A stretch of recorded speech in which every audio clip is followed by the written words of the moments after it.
प्रदेश में मधुमक्खी पालन बड़ी तेजी से किसान अपना रहे हैं, क्योंकि इस व्यवसाय में थोड़ी सी मेहनत करने पर किसानों को अच्छा लाभ मिल जाता है। लेकिन कभी कभी मधुबाक्सों में कई शत्रु कीट और रोग अपना घर बना लेते हैं और मधुमक्खियों को काफी नुकसान पहुंचाते हैं। ऐसे में समय रहते इन शत्रु कीटों और रोगों की रोकथाम करना बेहद जरूरी होता है। तो इसके लिए किसान कौन कौन से उपायों को अपनाएं, इसके बारे में जानकारी दे रहे हैं विषय विशेषज्ञ डॉक्टर गौतम कुणाल।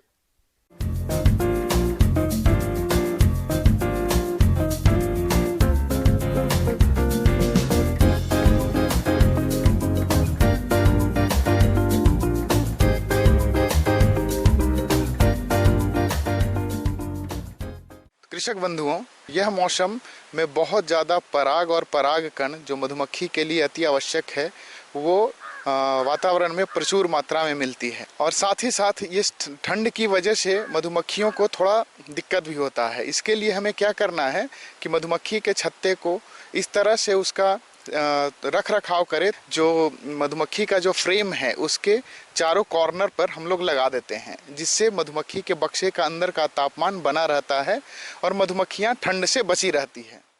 चीनी की चाशनी मधुमक्खियों का सबसे लोकप्रिय भोजन है। मधुमक्खी पालक चीनी या अतिरिक्त पदार्थों के साथ चीनी का प्रयोग कर सकते हैं, क्योंकि एक भाग दानेदार चीनी और एक भाग पानी के अनुपात में पतला चीनी का घोल मिलाकर प्रति बॉक्स में रखें। आप इसे 120 से 140 फ़ारेनहाइट यानी 50 से 60 डिग्री सेल्सियस के तापमान पर गर्म कर सकते हैं। साथ ही इसमें छोटी छोटी लकड़ियों के टुकड़े डाले जाते हैं। हम ऐसा इसलिए करते हैं ताकि मधुमक्खियां लकड़ी के तैरते हुए टुकड़ों पर बैठकर डूबे बिना चाशनी पी सकें। तो सबसे पहले बात करते हैं हम लोग मधुमक्खी में कीट का। तो मधुमक्खियों के ऊपर जो कीट का प्रकोप होता है, इसमें सबसे प्रमुख कीट जो है वो जिसको हम लोग बोलते हैं मोमी पतंगा।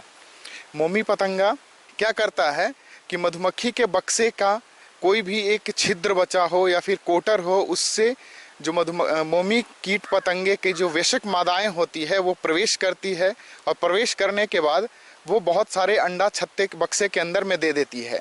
बाद में वो अंडे से शिशु बाहर निकलकर मधुमक्खी के छत्ते को नुकसान करना शुरू करती है। प्रायः वह जो पराग है और अथवा परागकण उसको खाती है। साथ ही साथ अगर इसकी तीव्रता अधिक हो जाए तो वो मधुमक्खी के शिशु को भी नुकसान पहुंचाती है।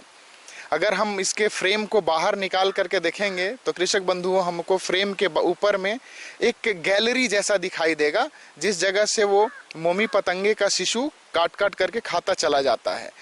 इस कीट से बच रखाव के लिए अगर हम रासायनिक विधि का इस्तेमाल करें तो क्या करते हैं कि हम लोग सल्फर लेते हैं। 1 ग्राम सल्फर का एक फ्रेम के दर से 21 दिनों के अंतराल पर 2 बार हम लोग इसका इस्तेमाल करते हैं।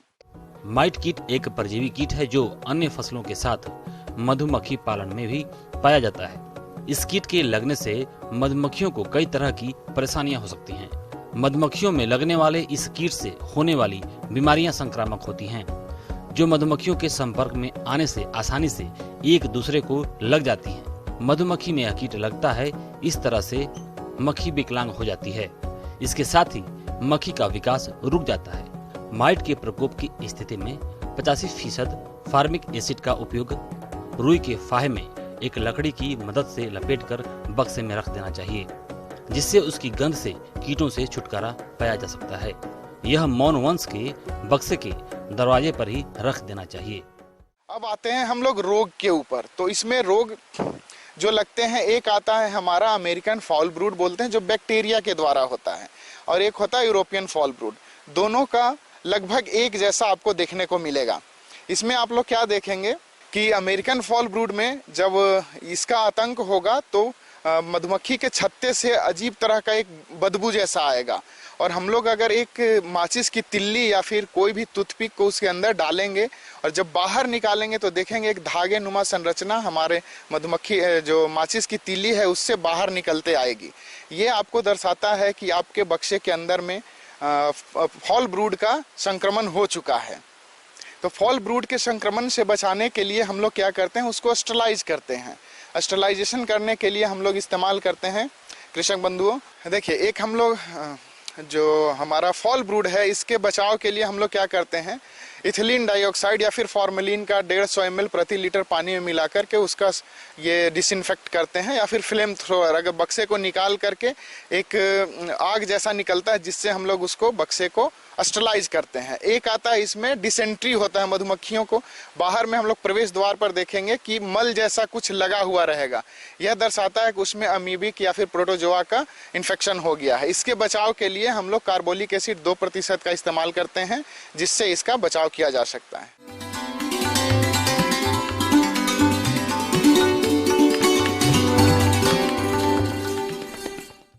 आइए जानते हैं अन्नदाता निःशुल्क फोन के माध्यम से पूछे गए समस्याओं का समाधान।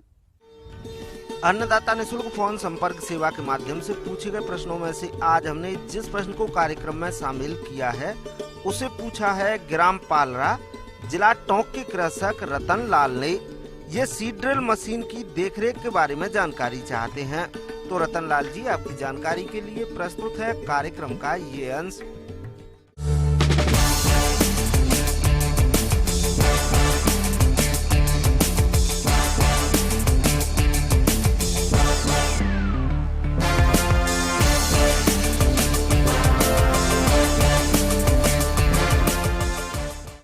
आज मैं किसान भाइयों को सीड ड्रिल, जो बीज बोने वाली मशीन, उसके रख रखाव के बारे में बताने जा रहा हूँ। हम लोग को मशीन की अच्छी देखरेख करनी जरूरी है ताकि हम लोग उस मशीन को अगले सीजन में यूज कर सकें, उसका उपयोग कर सकें।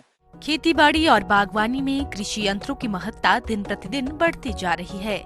आज खेती किसानी के कामों से संबंधित कई प्रकार के कृषि यंत्र व मशीनें आ चुकी हैं, जिनसे कम समय और कम श्रम में अधिक कार्य किया जा सकता है।